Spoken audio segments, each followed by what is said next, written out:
a gente chegou no 10º encontro do Fórum da Associação Instituto Sapiente.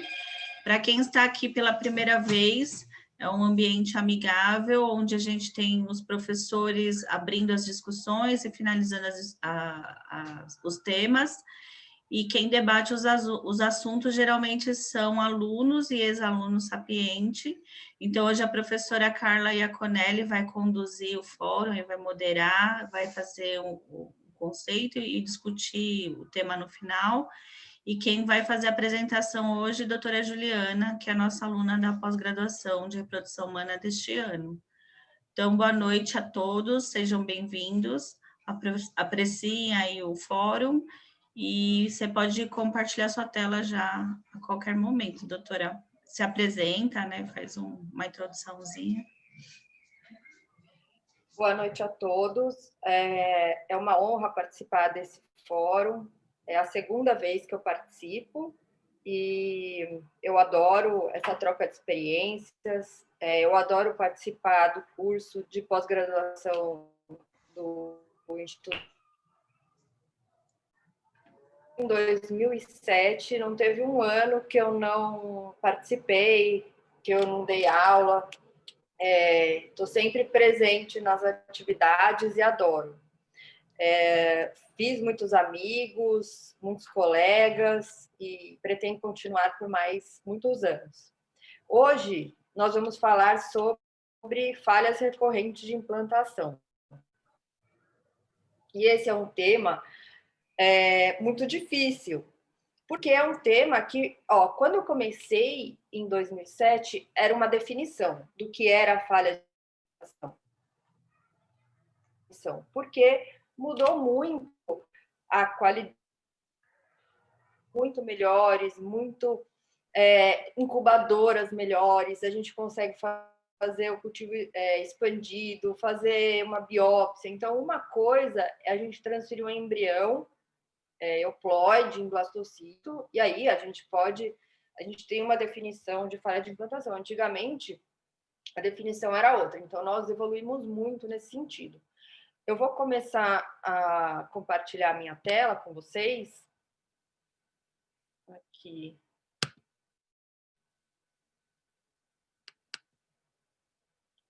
Nessa apresentação de hoje, né, do fórum.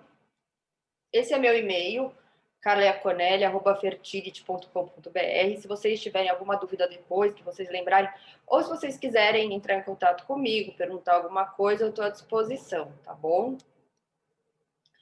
E para começar a falar sobre falha repetida de implantação, a gente tem que primeiro falar sobre implantação. O que é o processo de implantação? O que a gente tem que saber sobre ele? Nós temos que saber que, após a ovulação, a eclosão, né, do ovócito na trompa e do acontecimento da fertilização aqui na região ampular, a gente considera o dia da fertilização como D0, né? E demora 5 dias para esse embrião chegar em blastocisto aqui na cavidade uterina. Tá? A implantação, propriamente dita, ela vai se dar do 6º até o 8º, 9º dia, pós-fecundação, né? Pós-fertilização. Então, o processo onde o embrião adere à superfície epitelial, seguida de invasão, tem uma sequência correta para isso acontecer, né? Que é a posição, adesão e invasão. Nesse momento, acontece a decidualização. A decidualização é algo bem complexo, né? Ele é a coordenação de vários processos e disso participam moléculas como citocinas, receptores, enzimas, genes e hormônios. E cada bloco, vocês estão vendo aqui na imagem, cada bloco é responsável por um acontecimento. Então, vocês imaginem o que um erro, uma falha em um processo desses pode acarretar numa falha de implantação. Esse esquema mostra bem que a implantação ela pode acontecer, mas se ela acontecer de forma errônea, ela pode prejudicar até a gravidez como um todo e o nascimento do bebê.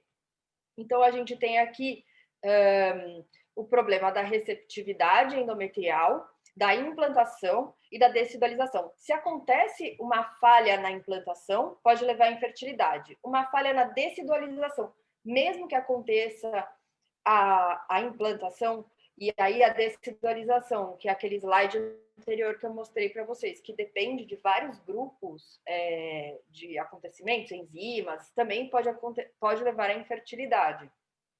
Se a gente tem uma implantação alterada, né, pode levar a também insuficiência placentária e um monte de consequências obstétricas decorrentes de uma implantação ruim, alterada, né? Mas nós vamos especificamente para a infertilidade. Então, a gente tem que pensar também no que é normal, né? A concepção, ela acontece normalmente, tem uma taxa de 20% a 30% por ciclo, e desses 20% a 30% do ciclo, só 50% passam de 20 semanas. Então, uma falha na implantação, né, já é importantíssimo no processo natural. Naturalmente, nós temos um problema aí, tanto embrionário, né, porque é uma conversa a implantação, é uma conversa do embrião com o endométrio. E a gente sabe que das perdas gestacionais, 75% são resultantes de falha de implantação e não são clinicamente reconhecidas. Quando a gente vai para a FIV, a paciente passa por uma série de processos que não são naturais, não são fisiológicos, como a estimulação ovariana, a maturação ocitária, a passagem por meio de cultivo, o desenvolvimento endometrial não é normal, ele é exposto a muitos hormônios, o suporte de fase lútea, a transferência embrionária pode ser feita de forma que prejudique a implantação, idade da paciente, indicação de técnica, hábitos da paciente, enfim, uma série de coisas que vão implicar na alteração da taxa de implantação. E na FIV, a taxa de implantação ela é avaliada simplesmente, a gente conta o número de sacos gestacionais que a gente vê e divide pelo número de embriões depois transferido, né? E a gente sabe, com os dados que a gente tem até hoje, que cada embrião, em geral, tem 30% de chance de implantar, ou seja, 70% de falha, né? Os embriões em D2 ou D3 têm uma chance de 25% de implantar. Os embriões D5 ou D6 de 40%. E o principal fator aqui é, claro, a idade materna, né? Então, com a idade começa e o estímulo ovariano começa a diminuir a chance de implantação. Aqui eu peguei os dados, enfim, peguei um ano aleatório, em 2016, e é só para mostrar que com a idade cai mesmo a taxa de implantação. Vocês vejam que de 31 a 35, a taxa de implantação 45%, maior ou igual a 40 de 15. Então, a idade é um fator importantíssimo. Muitas vezes a gente começa a procurar pelo imóvel, é simplesmente a idade da paciente, né? Que piora. Bom, e atualmente, quantas falhas de FIV e quantos embriões transferidos a gente tem que ter para definir uma falha de implantação, tá? Teve essa definição aqui em 2013, que seria maior ou igual a 3 falhas de FIV em pacientes de menos de 40 anos e com mais de 6 M2. Essa introdução da idade da paciente menos de 40 anos é importantíssima, tá? Porque isso é muito importante no nosso raciocínio na hora de pesquisar essa falha de implantação. Em 2014, Coughlin também colocou mulheres com menos de 40 anos com 3 ou mais embriões transferidos, com 4 embriões transferidos ou 3 ou mais transferências. Então, basicamente, essa definição aqui que foi adotada nos próximos anos, né? Então, aqui mostra a porcentagem, né, de paciente de mais de 40 anos, né? E a taxa de implantação é bem menor. Então, vamos lá. Eu vou terminar as definições agora, né, nesses slides, e nos próximos, depois eu vou colocar um algoritmo de como acompanhar e depois a gente abre, tá? Então, aqui nesse slide, né, o que a gente quer explicar em definição é que em FIV a implantação é considerada positiva quando tem saco gestacional à ultrassom 3 semanas após a punção ou 5 semanas de gestação. Isso é implantação em FIV. Falha de implantação: ausência de saco gestacional à ultrassom com beta-HCG negativo. Não implantou, não houve implantação. Beta-HCG positivo em queda e ausência de saco gestacional, a gente considera a gestação bioquímica. Então, a definição atual: sem gestação clínica, após transferência de ao menos 4 embriões de boa qualidade, em ao menos 3 transferências a fresco ou descongelamento em mulheres com menos de 40 anos. É a mesma definição que estava aí 2 slides atrás, tá? Essa é a definição que a gente usa. Que é diferente de aborto de repetição, tá?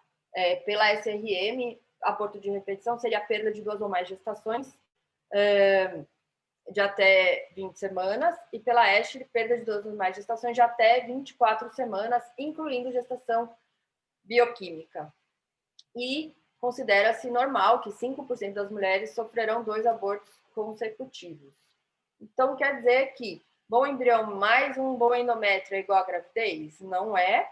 E aqui é o esquema que eu falei para vocês do que se sabe e o que se estuda até hoje para resolver esse problema das falhas repetidas de implantação. Então, a gente tem aqui os fatores maternos, tá? Que seriam um fator anatômico, função endometrial diminuída, trombofilia e fator imunológico. Em relação ao tratamento, tratamento do fator anatômico, se for um septo, ressecar o septo, se for um mioma submucoso, retirada de pólipo, retirada de adesão de sinéquia e tirar a hidrossalpinge. Aqui tem um monte de tratamentos, né, para alteração do endométrio. Eu até tenho alguns slides sobre o ERA, se vocês quiserem discutir depois. E aqui o fator embrionário, né? Fazer o cariótipo do casal, importantíssimo. E se a gente... Isso daqui foram estudados, não quer dizer que deve ser feito, né? Isso é só para mostrar o que tem e qual seria a contribuição do fator masculino. Tem esse gráfico também, né?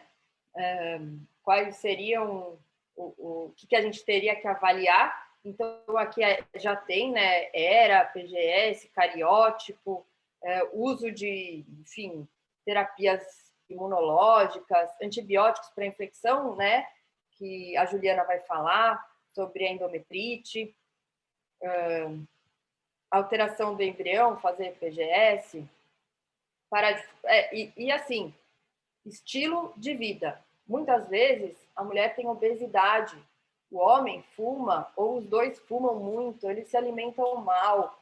E essas causas também não podem ser esquecidas. A gente fica procurando pelo em ovo quando a resposta está na nossa cara. Então, é uma mulher com obesidade, com pressão alta, diabetes, que fuma, e às vezes seria simples a gente estar pesquisando coisas que a gente nem sabe se tem comprovação científica ou não, quando a gente precisa da orientação sobre estilo de vida e saúde como um todo, né? Então, vamos lá, vamos abrir para as discussões sobre as abordagens, né, da falha recorrente de implantação. Como que vocês fazem? Qual é a sequência? Doutor Yaron, quer comentar quais são as suas condutas frente à falha recorrente de implantação? Então, na verdade, assim, toda vez que eu tenho falha de implantação, uma das primeiras coisas que eu faço é uma esteoscopia, né, para ver se tem alguma falha. E hoje, na verdade, assim, com a história do microbioma, realmente eu penso em endometrite com possibilidade de falha de implantação. Mas a ERA, tudo mais, eu não faço, não. O senhor faz diagnóstico, endometrite e já trata em seguida, antes de dar seguimento no tratamento de FIV. Com certeza, com certeza. Antes de tratamento, eu trato pelo menos 14 a 21 dias com antibiótico e depois eu, de repente, volto... porque, assim, na verdade, endometrite é uma das causas principais, né? Mas precisa ver endométrio, precisa ver se está espessado, não está espessado, precisa ver muitos fatores, né?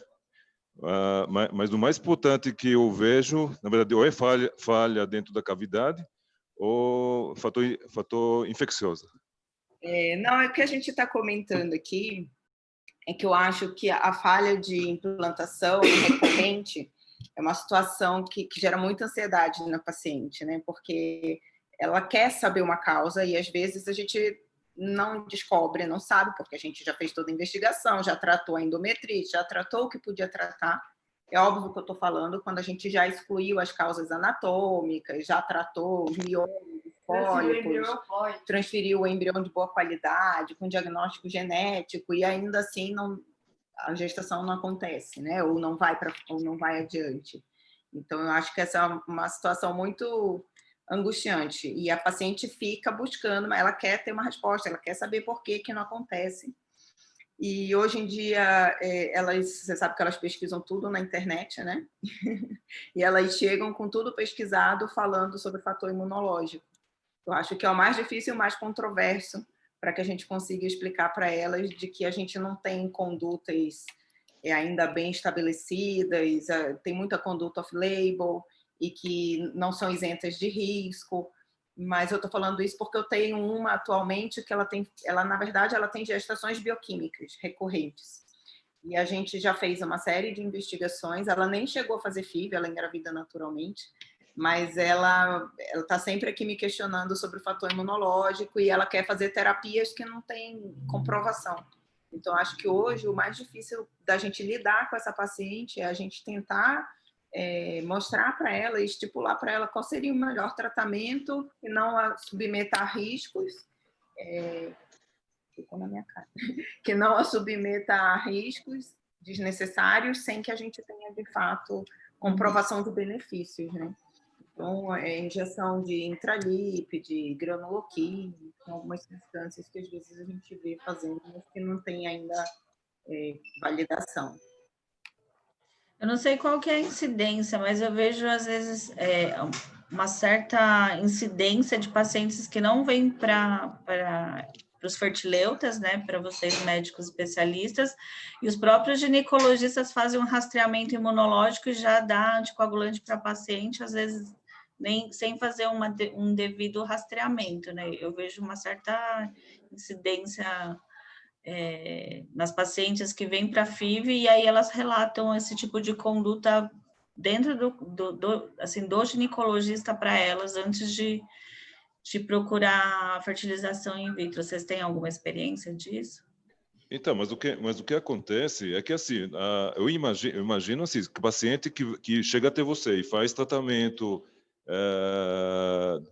teoricamente engravida, 2 vezes pede, você tem que fazer todos os exames imunológicos, infecciosos e tudo mais, antes de pensar em fertilização assistida, né? Então, assim, se por acaso você não acha absolutamente nada, ou você trata de uma forma empírica, o que a maioria faz, ou você indica uma fertilização assistida, como de repente... o exame, apesar que eu não sou fanático, mas de repente exame genético implantacional. Exatamente, porque eu acho que chega uma hora que você se questiona se não é embrionário aquele fator, né? E a única forma de você investigar seria levando para o laboratório, fazendo a fertilização. Às vezes a indicação, mesmo você sabendo que a paciente engravida naturalmente, às vezes a indicação de FIV é essa, para que você consiga investigar melhor o embrião morfológico e geneticamente, né? Que é a causa de não estar indo adiante a gestação. Isso que o Dr. Yaron falou é bem interessante. Ontem a gente teve uma aula de time-lapse com o pessoal da Fertilidade e Vida, e ela trouxe um relato bem interessante, assim, de uma paciente que ela tinha histórico de abortos recorrente, e depois a paciente foi para o time-lapse, os embriões dela ficavam 48 horas em mórula. Eu achei sensacional, assim, chegava a blastular depois, Mas ela tinha aí um desenvolvimento embrionário comprometido, que se não fosse o time-lapse, não ia ser detectado, e aí foi indicado fazer análise genética. É muita coisa para pensar, né, gente? Vamos passar a apresentação para a Juliana. Você já terminou, doutora Carla? Então, eu vou passar a apresentação para a Ju e a gente deixa essas discussões aí para depois da apresentação dela. Se apresenta, por favor, doutora, e o Zoom é todo seu. Eu sou Juliana, sou ginecologista e obstetra, sou formada pela Faculdade de Medicina de Jundiaí e estou agora com o pessoal, né, fazendo a pós-graduação no serviço. Então, assim, o que eu vou comentar um pouquinho hoje é em relação... coloquei um pouquinho dessa mesma abordagem que a doutora Carla já fez, uma introdução bem rápida dessa parte, né, envolvendo a falha de implantação recorrente. Depois vou falar um pouquinho dessas causas, né, que a gente tem que pensar bem rápido, só a tabela mesmo que mostra as causas que a gente tem que pensar, e vou entrar nessa parte de endometrite crônica, tá? Que inclusive é o tema do meu TCC. Vou compartilhar aqui já, tá?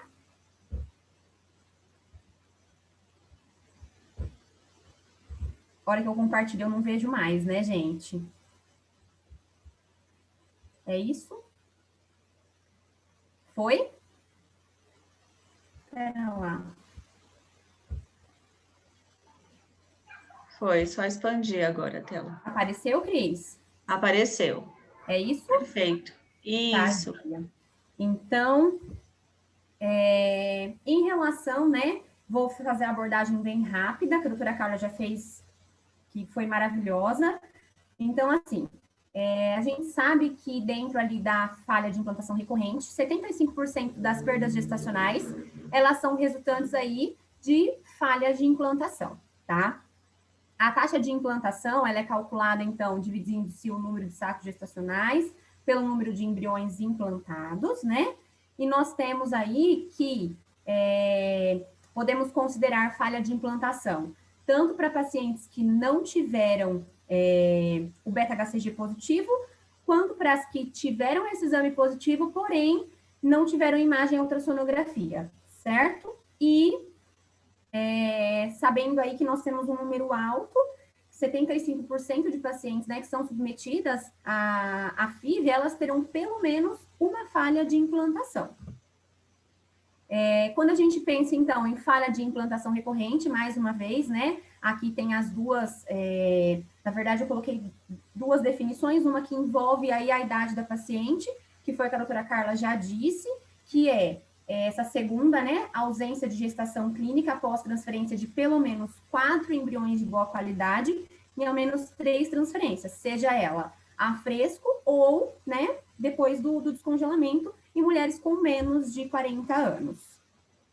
E aí, esse artigo que mostra, assim, eu achei ele sensacional, que foi a tabela que a doutora Carla também já colocou, que mostra para a gente pensar as causas, né? Então, a etiologia dessa falha de implantação recorrente, tudo que pode levar, então, tudo que a gente tem que pensar para investigar e tratar, né? Nós temos que intervir de alguma forma nessas causas para que a gente tenha aí um sucesso e não tenha mais essa falha, né? Então, a gente precisa ter essa investigação, tanto aí da parte materna, seja anatômica, parte trombofilia, parte genética, imunológica, tudo que a gente já comentou um pouquinho ali atrás, né? E eu vou falar um pouquinho dessa parte de infecção, né? O que os estudos têm mostrado, até que ponto vale a pena a investigação ou não, e o quanto isso está relacionado aí à falha de implantação recorrente. Então, em relação a esses fatores infecciosos e microbioma, hoje a gente sabe que endométrio não é mais aí uma cavidade estéril, como acreditava-se anteriormente, né? Então, essas bactérias acaba com que faz, né, com que esse ambiente do endométrio não seja tão receptivo assim. Então, a gente tem uma diminuição dessa receptividade endometrial a partir do momento que nós temos bactérias envolvidas, tá? E nós sabemos aí que pacientes com essa falha de implantação recorrente, elas devem sim ser investigadas quanto à possibilidade de endometrite crônica, mesmo na ausência de sinais ali clínicos mesmo, né, infecciosos ao exame físico. Uma vez que o tratamento com os antibióticos, ele aumenta, os estudos mostram, né, que aumenta as taxas de implantação. Então, aqui eu vou falar um pouquinho de 2 estudos, que inclusive eu abordei na prévia do TCC que a gente fez. São estudos aí de 2015, e esse aqui, né, esse primeiro, ele mostra que a falha de implantação recorrente justifica, sim, a investigação da endometrite crônica como um fator contribuinte, né, para essa falha de implantação. E mulheres que demonstram essa endometrite crônica na amostra endometrial, seja essa amostra endometrial por biópsia após alguma esteroscopia, enfim, hoje a gente sabe que nós temos testes moleculares também, né? É uma coisa aí que tem sido bastante estudada também. Então, quando se tem o diagnóstico nessas amostras, essas pacientes apresentam taxas de implantação mais baixas, né? Em um ciclo de FIV subsequente, quando não é tratada essa endometrite crônica, tá? Esse estudo, ele compara as pacientes que foram tratadas e as pacientes que não foram tratadas e submetidas a uma FIV, né? Então, mostrou que realmente tem uma taxa menor de implantação as que não foram tratadas. E aqui um outro estudo, também lá de 2015, e a conclusão dele é que em mulheres com falha de implantação recorrente, a avaliação esteroscópica da cavidade uterina para excluir a endometrite crônica, ela deve sim ser considerada, né? E o tratamento com antibiótico apropriado deve ser administrado. Então, a gente tem aí um amplo aí espectro de bactérias e dos próprios antibióticos, né, que devem ser utilizados, tem isso tudo direitinho, protocoladinho em estudo, né, claro, na verdade, para ser corretamente prescrito para cada paciente.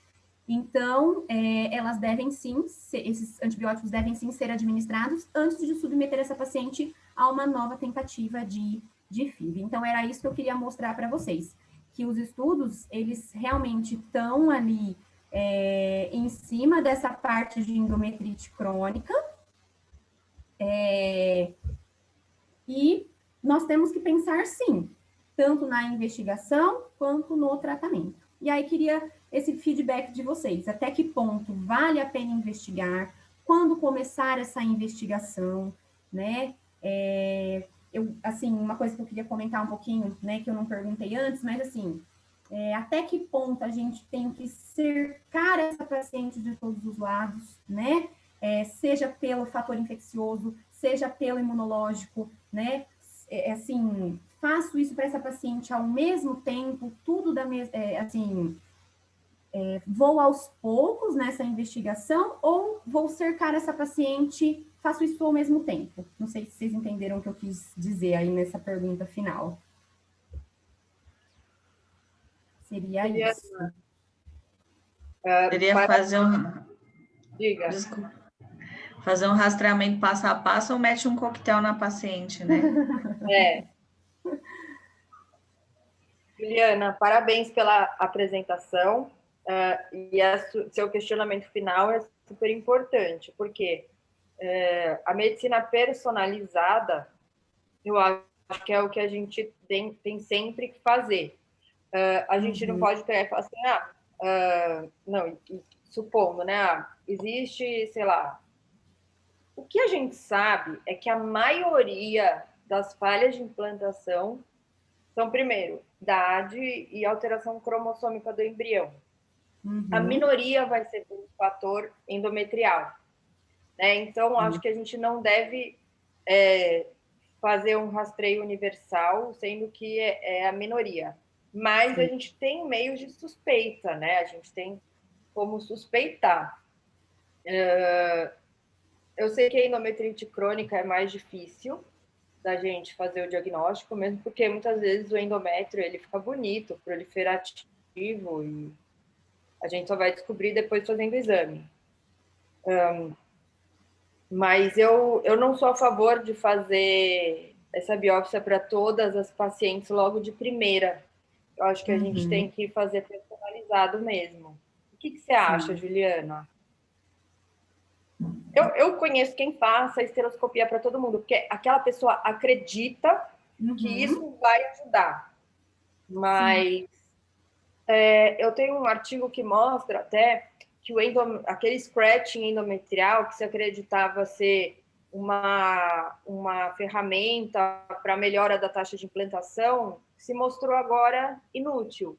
Então, houve uma época em que se fazia a esteroscopia com o scratching, né, que seria a biópsia para todo mundo. Sim. E não melhora. Nem mesmo para quem tem falha de implantação não ajuda. Então, acho que a gente tem que direcionar mesmo. Acredito na endometrite, acredito na alteração endometrial por micro-organismos, acredito que o tratamento dessa infecção melhore a taxa de implantação em alguns casos. Acredito. Mas que não como rastreio, né, para todas as pacientes. E até porque, assim, eu acredito que, igual a gente já tinha comentado, as pacientes, elas... o médico e a paciente acaba passando por uma frustração, né? É como se... É bem isso, né? Então, é como se a gente quisesse resolver aquilo para a paciente da forma mais rápida possível. Não, então vamos investigar tudo, vamos tratar tudo que a gente tem que tratar. Na falha de implantação, sim. Eu acho que a esteroscopia é o básico que tem que ser feito. E aí você já vai investigar a cavidade e tudo, né? Sim. Inclusive, já que ali já faz a biópsia. Sim, mas no geral, acho que tem que... Entendi. Certo. Na falha de implantação, com certeza. Entendi. E assim, outra coisa que eu ia perguntar, a gente não espera ou espera essa falha toda essa definição de falha de implantação recorrente, ou na primeira falha de implantação a gente já começa a buscar. A gente não vai esperar todos esses... E aí? Então, Juliana, sabe o que é difícil? Porque o que a gente mostrou na nossa apresentação, o embrião em blastocisto vai ter 35% de chance de implantar, ou seja, é o normal, está dentro do resultado, uma transferência dá negativo. Sim. Claro, se ela tem um endométrio fino, que não espessa, se ela tem, sei lá, dor, se ela tem um sangramento, se ela tem algo a ser esclarecido, claro que você vai fazer uma esteroscopia, uma biópsia logo na primeira. Mas se não tem nada, a gente tem que pensar que ainda está dentro dessa porcentagem, né? Entendi. A definição de falha de implantação seria a transferência, né, de três transferências embrionárias, de 4 blastocistos. Mas também existe quem pense que também, eu não acho que está errado, que da mesma forma que o abortamento de repetição, por definição, seriam 3 perdas, né? O abortamento de repetição. Mas na primeira já se investiga. O que a gente tem que ver é a idade da paciente. Sim. Aí entra a personalização da medicina. Se você tem uma paciente de 40 anos, claro que você não vai ficar esperando a próxima. Se você tem uma paciente de 30 anos, eu acho que a gente pode ser mais, né?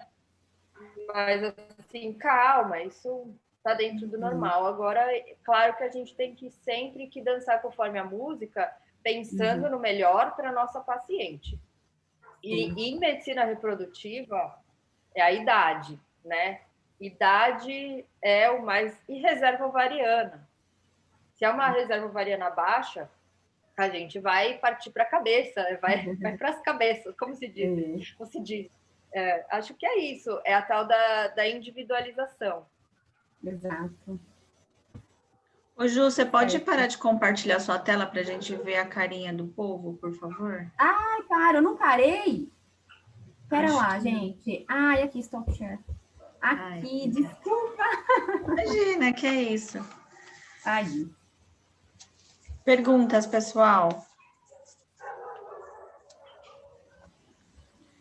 Bom, assim, eu gosto de ler bastante sobre o assunto de microRNA, e dentro dos trabalhos de microRNA, eles falam que 85% é competência do embrião para aquele implante, ou seja, ele é o maior responsável pelo sucesso da implantação, né? Tanto que eu escuto muita gente falar, embrião bom implantar até fora da cavidade uterina.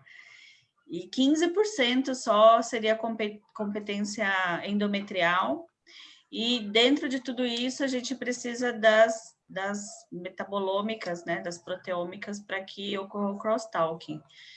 Então, que nem eu falei, bastante coisa para a gente pensar mesmo aí no processo de implantação, super bem colocado pela doutora Carla, que eu acho que é um dos processos mais complexos, né, que tem aí. E eu queria perguntar para vocês o que vocês acham das pessoas que recorrem a medicina alternativa, acupuntura, reposição de flora microbiana, tudo isso que a gente vê por aí de sei lá, patuazinho aí para ajudar nas implantações embrionárias. Eu acho ótimo. Eu acho que a gente tem que cuidar da nossa saúde integral, desde a nossa saúde mental, da nossa saúde...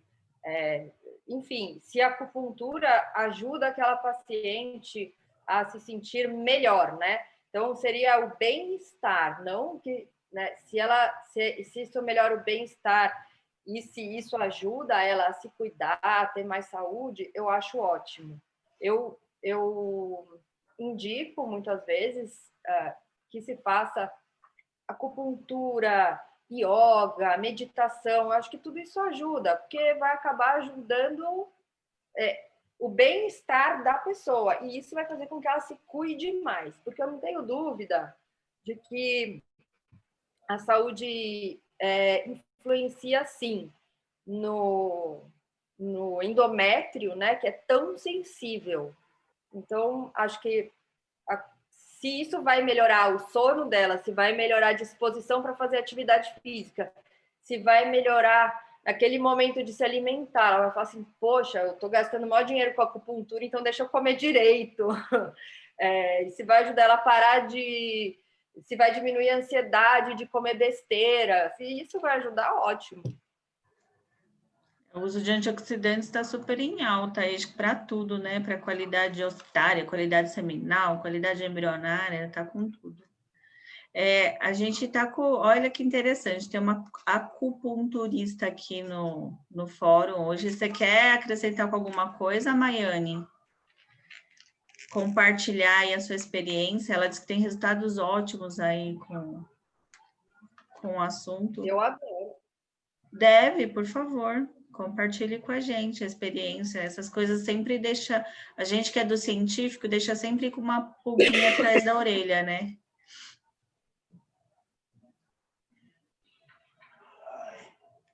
A gente fica tanto em medicina baseada em evidências. Eu indico e acho que faz bem. Eu gosto. Você tem alguma experiência, Ju? Na verdade, assim, eu falo que tudo que agrega, né, e isso é muito... Tudo que agrega para hábitos saudáveis vão influenciar essa paciente para o melhor.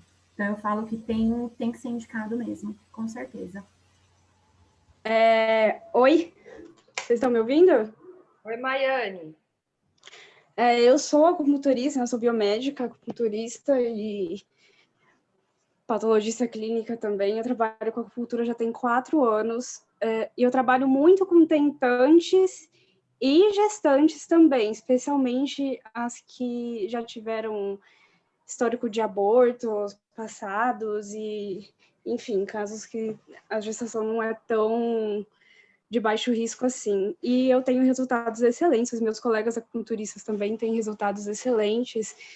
Tem até dados da OMS sobre isso, agora eu não sei de cabeça, mas depois eu posso passar para a Cris. Mas especialmente na ansiedade das pacientes, é excelente. E só de melhorar o aspecto emocional delas, eu acredito que a taxa de sucesso de muitos tratamentos para infertilidade já aumente bastante.